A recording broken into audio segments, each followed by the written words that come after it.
Hello and welcome into another episode of Locked On Wolves. Today on the show, a pair of Timberwolves free agents sign with other teams, sign with other West contenders for that matter. We'll talk about what that means for the Wolves, why it really wasn't surprising overall, and then we'll also reset the roster. What do the Wolves have to do standing here right now for the rest of the offseason? What roster spots they have available? What are they most likely looking for? We'll also talk about a little bit of a silly rumor, but a legit rumor apparently regarding the Wolves' interest in a former Western Conference All-Star potentially on the trade market. It's all upcoming. Welcome in. You are Locked On Wolves.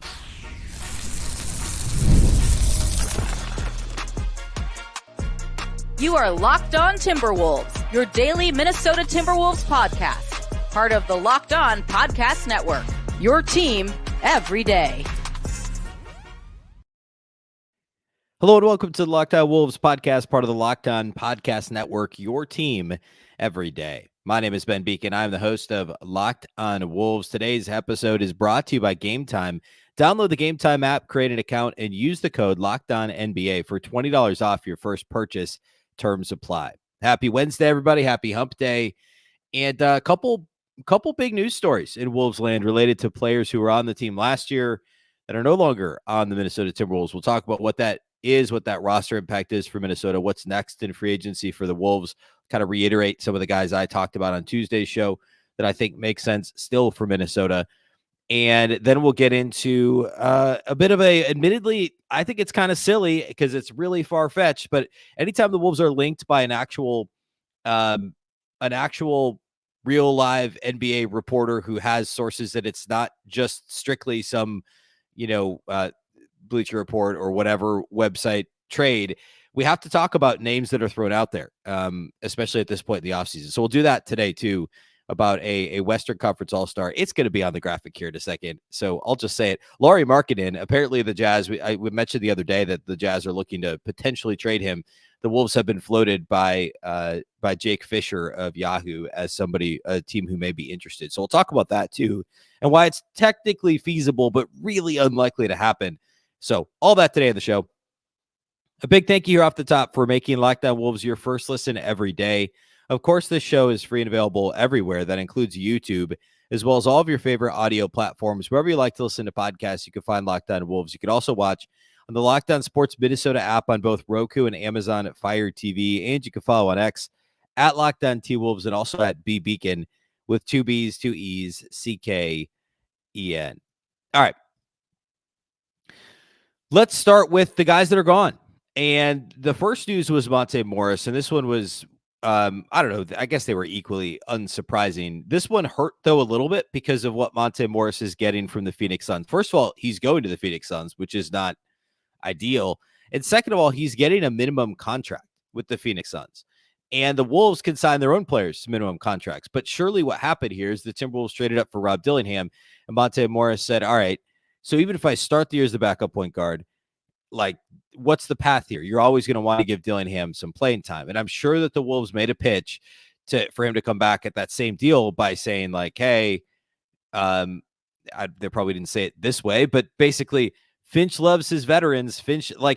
But it no doubt was a hard sell because Monte Morris didn't consistently get run leading into the playoffs and in the playoffs. Remember, late in the regular season, Jordan McLaughlin was actually getting rotation minutes. I think game 82 against Phoenix, it was actually McLaughlin that played backup point guard minutes and not Monte Morris. So it was Finch was going with what he knew. Add in that Monte Morris never fully recovered, or at least never got into full playing shape. And I'm not blaming him. He missed more than half the season basically with Detroit because of the quad injury he had suffered last October. So he never really got all the way back. And the Wolves were asking him to do it on the fly. And then, so his playing time wasn't consistent. He was fine when he played, but the minutes were limited. And then in the playoffs, kind of the same deal. He played a little bit over McLaughlin for stretches simply because he's slightly bigger. And against really any opponent in the playoffs, that's important. And the Wolves have a big lineup. And so both those guys are smaller than Mike Conley. And ultimately, the Wolves spent a lot of time with Nickeil Alexander-Walker and Kyle Anderson on the floor initiating offense instead of using McLaughlin or Monte Morris. So I'm sure the Wolves said, hey, look, Dillingham may not be ready day one. And come playoff time, he may not be ready either. Like, there may be a sweet spot in there where he plays more than you, but we might need you early. We might need you late. And I'm sure Monte Morris said, yeah, well, they need me now and the whole season, and I'm going to be their backup point guard in Phoenix and have big minute opportunities as he heads into really what should be the prime of his career. And he just came off of a nice contract, and he's probably got a shot at one more good contract if he has a great year in Phoenix. A lot of offensive talent. He can bump those assist numbers, get some open threes. I get it. It makes sense for Monte Morris. It stings because he's going to another West contender for the thing that the Wolves could sign him for. Remember, they can only sign minimum contracts unless it's their own guy. So they theoretically could have signed him for more, but there's penalties if you sign guys for more dollars than the minimum at this point. So the fact that it's the same deal the Wolves could offer hurts. It would have been great to have Monte Morris back as a security policy, an insurance blanket. Mix those metaphors: a security blanket, an insurance policy. I guess it works either way.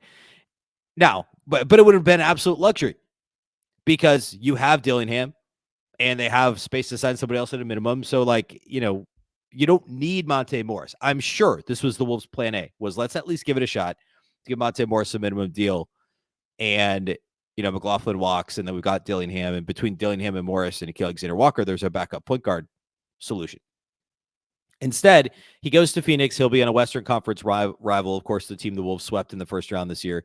And he'll get some serious built-in opportunity to play with the Phoenix Suns. Because remember, the whole thing with them last year is they didn't really have a true point guard for long stretches after, not having Chris Paul leaving prior to last season. So that's a tough one. Not completely unexpected. What does it mean for the rest of the roster? Well, we'll get to that here in a second, because I think the context of what happened shortly thereafter is also important when we talk about what else the Wolves are going to try and do here.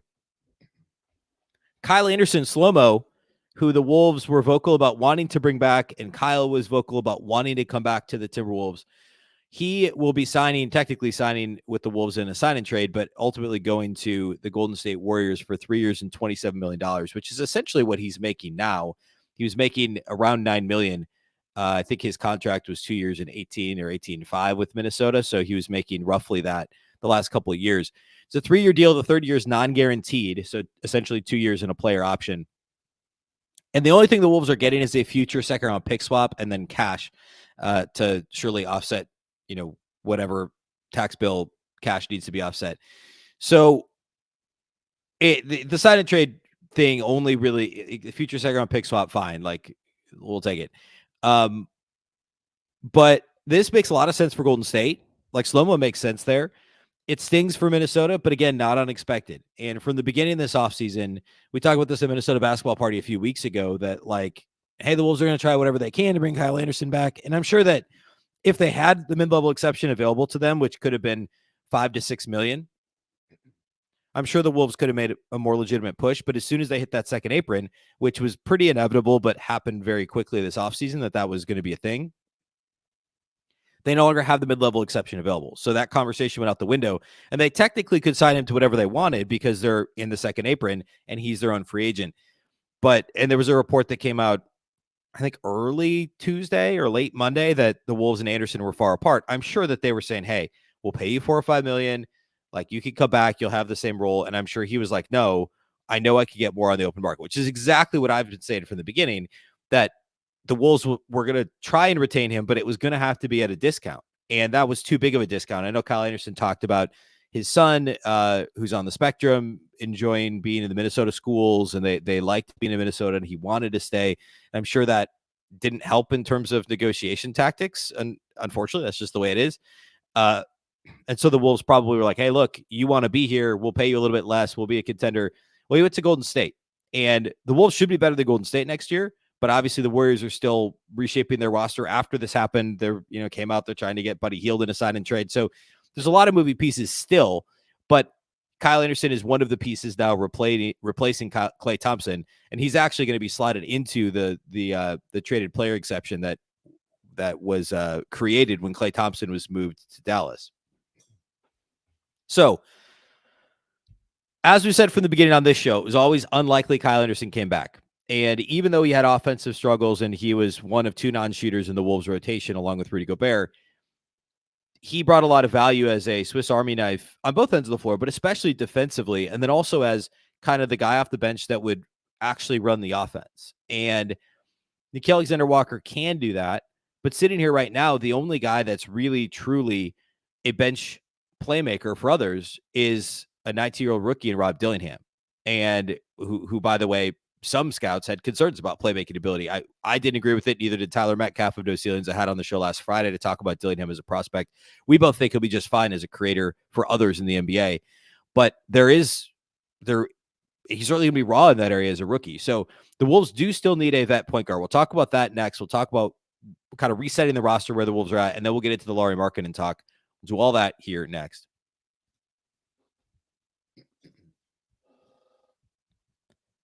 Today's episode of Locked On Wolves was brought to us by our title sponsors over at Game Time. Game Time is an authorized ticket marketplace in Major League Baseball, which makes getting tickets faster and easier. Prices on the Game Time app actually go down the closer it gets to the first pitch. With killer last-minute deals, all-in prices, views from your seat, and their lowest price guarantee, Game Time takes the guesswork out of buying MLB tickets.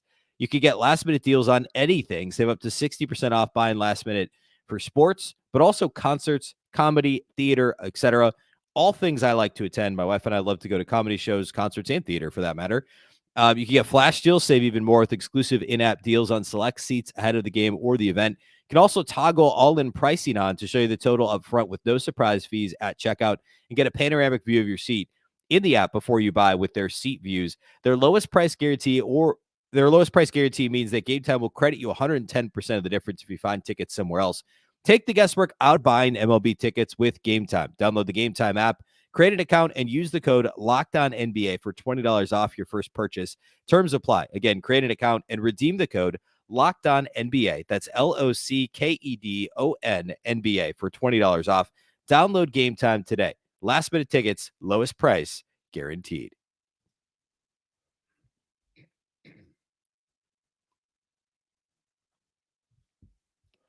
Do you watch Fox Sports or ESPN on your TV all day long? If so, no doubt you have to turn down the volume because of all the shouting. Instead, make the switch to Locked On Sports Today, a free 24/7 sports streaming channel programmed for you every day to bring you the biggest stories without all the screaming. Locked On Sports Today brings you can't-miss analysis, opinions, and news, streaming 24/7 on YouTube or the free Amazon Fire TV channels app, part of the Locked On Podcast Network, your team every day. All right, so sitting here right now, the Timberwolves this offseason have acquired a couple of first-round picks who will get their guaranteed contracts in Terrence Shannon Jr. and Rob Dillingham. They've re-signed Luka Garza, and that's all they've done so far. They know that they had spots opened up with the TJ Warren free agency, initially with Kyle Anderson, and I'm blanking completely, Monte Morris. And then the two-way spots also with Daishen Nix and also Jordan McLaughlin, but Daishen Nix and the spot that was vacated by Garza when he was elevated to a standard roster spot. Those spots are all available now, except for they did sign the two, or they have the two rookies now. So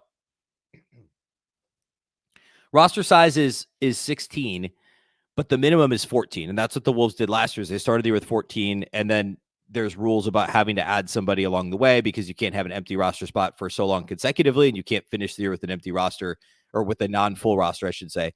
So they need to sign at least two more guys, plus they have two-way spots. We know that of the guys that were on the team last year on a standard contract, Jordan McLaughlin and TJ Warren are the only players that are left. I don't think TJ Warren's going to be back unless they get down to it and everybody else is gone and they need to fill a spot. Like, maybe there's a shot, right? Maybe he comes to training camp or something like that. I think it's unlikely, though, because I think at this stage, given everything that's out there and the players we talked about on Tuesday's show, they could do better than TJ Warren. McLaughlin, I still think there's a shot. There hasn't been any chatter related to him. I know some on the Wolves beat have said he probably wants a change of scenery. I could see that because he's been in the same kind of like, you're a backup point guard, but you're actually a third point guard. But we trust you more than we trust D'Lo, but now you have a calf injury. And like, he's gone through, it's the most volatile, but yet like narrow, if this makes any sense, like swing for Jordan McLaughlin, for being like, he's one of the best backup point guards in the league, to he's hurt and now he's back and he looks unplayable. and we're not going to play him, to, before that it was playing ahead of D'Lo in the playoffs 3 years ago. Like it's just like this weird back and forth. And I get it from McLaughlin's standpoint. If he doesn't want to get jerked around like that, he could probably go find a team. And I haven't gone through every depth chart in the league to see who's got a vacant backup point guard spot available, but I think he's good enough to be a backup point guard on an NBA team. On a playoff team, is he the full-time backup point guard playing 16 minutes a game? I don't know. I think maybe. But in Minnesota, it would be the same role again. It would be, hey, if we don't trust Dillingham in a particular situation, if he gets into foul trouble, if Chris Finch just gets frustrated with Dillingham, like, we're going to turn to Jordan McLaughlin, and you may be our main backup early in the year. You may be for stretches, your next man up type of a thing. But that was supposed to be the case last year, especially after they traded, I guess when they traded Shake Milton, they got back Monte Morris, but there was never really consistent minutes for McLaughlin last year either. So I get it if he wants to move on. If he can get more than the minimum and get more minutes, he should do it. But if it's minimum contracts, it makes sense for him to come back to Minnesota, and I think it could still happen. Obviously, Chris Finch really likes him, and I still think he's a good player. And certainly when he gets on a heater from three, and like you look at the track record, he is college pros. He's a good 3-point shooter. He didn't start out great as an NBA player, but he can shoot the three, and he can create, and he can be scrappy defensively. It's just the limited upside and the size that are tough. And I'm sure the Wolves would prefer to have a bigger, guard out there as the backup point, but they're not going to bring back Daishen Nix. I mean, they didn't play, at least not on an actual contract. I remember he was a two-way guy last year. He played rotation minutes once, and it was like when everybody was hurt and sick or whatever in that game in Utah. They didn't trust him to play ever. So, and I know they like that he's a bigger guard and all that, but like, it doesn't make sense to bring him back either. So between McLaughlin, Nix, and Warren, I think McLaughlin's the only one that's got a true shot at being back. Unless they just decide, hey, we've got an extra two-way to play with. We'll give this to Daishen Nix because, whatever. We liked that he started the pointing thing for when guys got dunked on. So I don't know. But otherwise, they've got two spots to fill. One could be McLaughlin, and they could theoretically go above the minimum for him, but although I'd be surprised. But they have to fill two spots. And I talked about a few guys on Tuesday. Real quickly, especially now that we know that Kyle Anderson's gone, I think that bigger kind of swing forward with positional flexibility, especially defensively, with potentially some creation ability, makes some sense. Like Jay Crowder makes sense there. Taurean Prince, I like that option a little bit less, but he'd be an option in a similar role. Reggie Bullock is less of a creator, more of a catch and shoot 3-and-D guy. He'd be really good in that role. If you want somebody that's higher usage, you could go after Gordon Hayward, although I think he could get more than the minimum. Same with Cedi Osman. He's for sure going to get more than the minimum. He's another name that I had to mention, though. Thad Young, long in the tooth, still decent defensively, still versatile offensively in terms of being able to pass. He's not your ninth guy or your eighth guy, so I wouldn't sign him with the expectation he is going to be that. But if they need to fill their last roster spot and they want somebody that's TJ Warren-esque, but maybe a little bit more of the Kyle Anderson version with the ball in their hands, less of a shooter, more of a distributor, Thad Young fits that bill. So those are all names to keep an eye on. Jordan Nwora, I guess, would be similar, different skill set, but same position. And then they still do need a guard. If it's not McLaughlin, I like Justin Holiday. I like Alec Burks, who probably gets more than the minimum. Damian Lee's probably going back to Phoenix, although maybe the Monte Morris thing could impact that a little bit. Those are kind of the names I talked about the other day.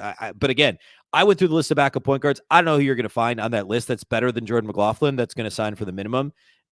So I would stick with McLaughlin. Stick with what you know. Stick with a player that you know can be one of the better backup point guards in the league when he's right. That would be my take on that. Okay, so transitioning to the Lauri Markkanen conversation, I'm going to set it up, and then we'll come back to it here in just a moment. The rumor, it's a legit rumor that came out of, so it was reported, I think, on Monday that the Jazz were considering trading Lauri Markkanen, and they certainly don't have to. His deal is expiring after this year, so there could be some value for Utah to trade him now, but they also could wait to trade him at the deadline. But there's also striking while the iron's hot, and the Mikal Bridges trade and all the picks that were acquired in that trade. It's a possibility too. So there's a list of some teams that are interested in Lauri Markkanen. Golden State, obviously. I don't think that the Kyle Anderson thing impacts that. I guess I'm not 100% sure what their cap space looks like because this article was written Monday night. So I would assume they're still players since he fit into the trade exception. Sacramento's mentioned, San Antonio's mentioned. And then later in the article, this is Jake Fisher at Yahoo. So he's plugged in, and what he hears are things that he hears. He says Minnesota has shown interest in Markkanen as well, sources said. Philadelphia's never placed real attention on him. So the only teams mentioned are Golden State, Sacramento, San Antonio, Minnesota. And then he says the Sixers aren't super interested.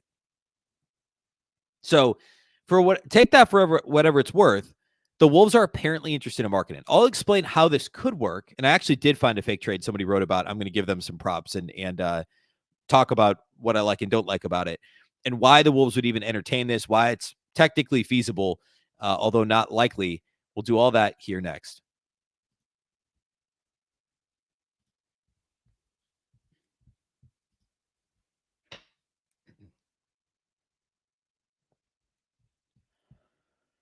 All right, so could the Timberwolves trade for Lauri Markkanen? Given their current cap situation, the obvious, at first glance, the answer is no. This won't work. Lauri makes this next year, he'll make $18 million. So they can't, and you can't, you don't get the same leeway in terms of matching salaries when you're over the second apron. So it needs to be basically a perfect salary match is how I understand it. So all that to say, it's an $18 million contract. So the only way the Wolves could do this is if they match the salary and include a third team, because otherwise they're not going to be able to come up with the assets to do it. And Karl-Anthony Towns makes too much money to do this straight up. So I'm going to kind of short circuit this a little bit by referencing a fake trade that I found that somebody over at Sports Illustrated, and I'll give and it's SI.com, but it's the Fan Nation part of it. So it's more of a fan trade proposal. Jackson Caudell is the writer. I did check this against the trade machine, so it does work in the trade machine. So even though it is a fake trade, it does work. The fake trade suggested here, and then I'll explain why the Wolves would do this. I don't necessarily agree with his reasoning, but I'll give the reason if the Wolves were to do this, why it happened. In this trade, Atlanta would receive Karl-Anthony Towns and Walker Kessler.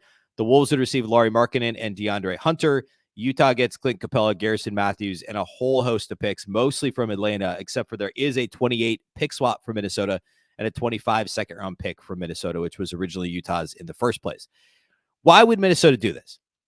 Well, first of all, it would have to be a 3-team deal, if not a 4-team deal, because the Wolves otherwise don't have the picks to trade and the salaries wouldn't work. So they would need a third team at least. The only reason the Wolves would do this is to get out of the second apron for next year, because you'd be replacing Karl-Anthony Towns' $40+ million this year with Lauri Markkanen's $18 million this year. And then he becomes an expiring. So you'd have the option.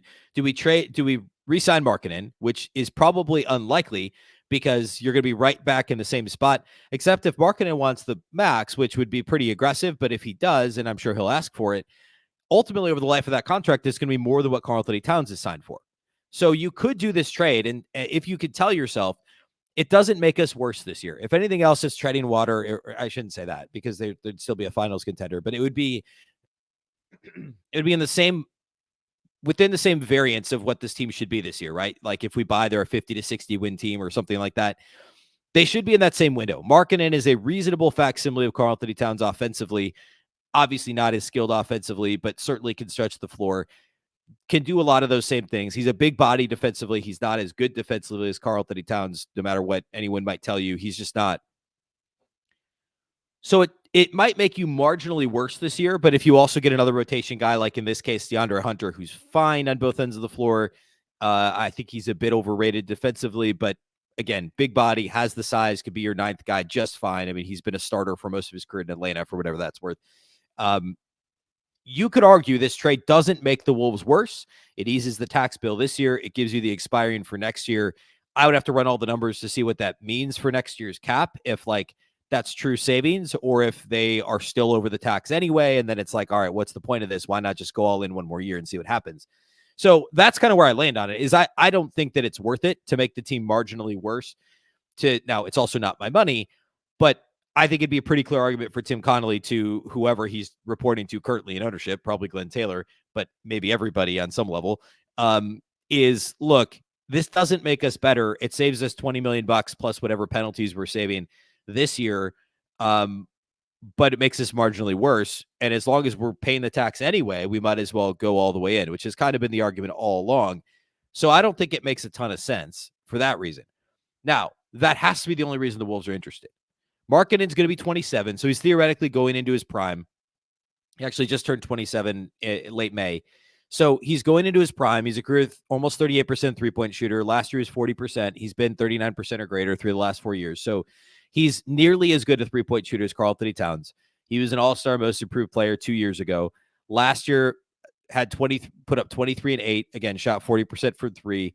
So if you compare Cat and Markkanen head to head, Cat's the better shooter. Even though Markkanen's very good, and I want to be clear about that. He is a very good three-point shooter, but Karl-Anthony Towns is a great three-point shooter. Cat's actually still a better rebounder, even with his recent rebounding, I don't want to say swoon, but downturn with the positional change and some of the things he's been asked to do defensively. He's not rebounding as much, but he's still a better rebounder than Markkanen. He's a better shooter than Markkanen. He faces up to the basket and has more offensive tools that he uses better than Markkanen. Markkanen then would become a little bit of a lower usage offensive piece, which that maybe it makes you feel better about the fit with Anthony Edwards because Cat feels underutilized if he's not as involved in the offense, if Ant's dominating. So you could make the argument that, hey, Ant's going to use up so many possessions that, and then now Dillingham as well, that we bring in a slightly lower usage guy who can still pack a punch, who can still knock down an open three with the best of them, and, is decent on the boards. You can make that argument, a more natural four, if you will. I do not think that he would provide as much value defensively. And that would be one of my primary concerns. And a team whose rebounding status, the Wolves, is already a little bit tenuous. To bring in Lauri Markkanen and replace Karl-Anthony Towns doesn't make a ton of sense to me either. So if it happens, I could build the case as to why they did it. Clearly, it would be savings against the cap. It would be replacing Cat's three-point shooting with somebody that's as close as you're going to get, finding a more natural four, freeing up more possessions for Anthony Edwards and eventually Rob Dillingham. And eventually maybe Jaden McDaniels, who knows? That's the only reason you would do something like this, is if ownership kind of dictates, look, this makes sense from a cost, a finance perspective. And then the Wolves, if Tim Connolly's painted into a corner, you could certainly do worse. Like something like this is a million times better than every other potential Cat trade I've seen out there, because I could at least with a straight face tell you why they're doing this. I don't think it happens. I think it's less than 5% that Cat's traded this offseason. That would be this is the only thing I've seen out there. Fake Cat trade, if you will, in quotes, with Cat attached to it, that I would be okay. I wouldn't be okay with it. I'd be upset about it. And I would say that on the show. I would talk about how I didn't like it. I'm going to be honest about that. But there are worse options. And I don't think Tim Connolly is going to give Cat away. I don't think he's going to be traded this offseason. I need to reiterate that. But part of this is like, hey, this is a legit rumor from a legit reporter. We have to talk about it. And it's the best one we've seen so far. So if ownership dictates you must trade Karl-Anthony Towns, you could do worse than Lauri Markkanen and a piece like a DeAndre Hunter, a big, in theory, good defender to add to your rotation. It's at least plausible if the Wolves are forced to do it. All right. That's all we have for you today. If anything else happens in free agency, we're to the point now where there are vet minimum guys that are starting to sign, as we saw Monte Morris do. So perhaps there will be a bit of Wolves news here in the next few days. We're pretty close to hearing about the Summer League roster too. So that's upcoming here on the show soon. So we'll do that here the rest of the week. We are still daily throughout the month of July. We'll take you through free agency and through Summer League and beyond. And in August, we'll still be doing 3 shows a week. So still regular shows, but daily throughout the month of July. That's all we have for you today on the show. A big thank you for making Locked On Wolves your first listen every day. Of course, this show is free and available everywhere. That includes YouTube as well as all of your favorite audio platforms. You can also watch the show on the Locked On Sports Minnesota app on both Roku and Amazon Fire TV. And you can follow on X at Locked On T-Wolves and also at Beecken with 2 B's, 2 E's, CKEN. Of course, the Locked On Wolves podcast is part of the Locked On Podcast Network. Remember, the Locked On Network is your local experts on all the biggest stories. Once again, I'm Ben Beecken. This is the Locked On Wolves podcast, and we'll catch you next time.